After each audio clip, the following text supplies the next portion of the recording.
Hello students, welcome to my wave physics class. Next question, if the potential difference across the internal resistance R1 is equal to the EMF E of the battery, then question यहाँ पे कर रहा है कि यदि potential difference across जो internal resistance R1 है वह इक्वल है EMF E of the battery, तब क्या होगा जो यहाँ पे हमारा ऑप्शन में दिया हुआ है।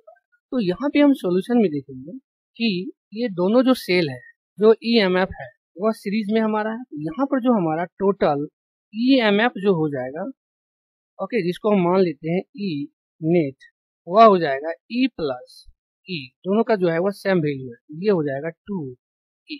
अब यहाँ पे देखेंगे कि इसके पास जो टोटल रेजिस्टेंस हो जाएगा इस सर्किट में, उसको भी यहाँ पे हम निकाल लेते हैं, वह हो जाएगा टोटल रेजिस्टेंस, जिसको मान लेते हैं R इक्विवेलेंट, वह हो जाएगा कैपिटल R, ये भी हो जाएगा, प्लस इंटरनल रेजिस्टेंस जो R1 है और प्लस इंटरनल रेजिस्टेंस जो R2, ये हो जाएगा इक्विवेलेंट रेजिस्टेंस इस पूरे सर्किट का। अब देख रहे हैं यहाँ पे जो करंट है वह करंट हमारा I जो है वह फ्लो कर रहा है। ओके, तो I का वैल्यू अगर हम निकाल लेते हैं तो I इक्वल टू हो जाएगा V बाय R होता है, तो V का जो वैल्यू यहाँ पे हम पुट कर देंगे उसको हम कर देंगे 2E को।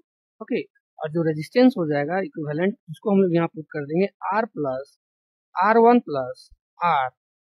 लेकिन क्वेश्चन में हमारा दिया हुआ है, उसको हम यहाँ पे देखेंगे अकॉर्डिंग टू क्वेश्चन कि जिसको अगर हम यहाँ पे मान लेते हैं I into R1, okay, I equal to हो जाएगा E बाय R1।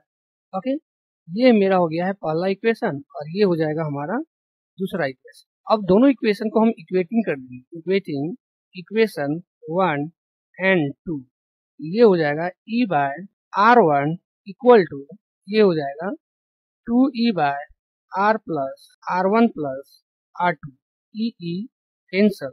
ओके, यहाँ पे हो जाएगा 2 R1 equal to R plus R1 plus R2। अब आगे यहाँ पे हो जाएगा कैपिटल R को अगर हम निकाल लेते हैं तो R इक्वल टू, और ये हो जाएगा, ये R1 इधर चला जाएगा तो ये हो जाएगा 2R1 माइनस R1, और R2 भी इधर चला जाएगा तो ये हो जाएगा R2।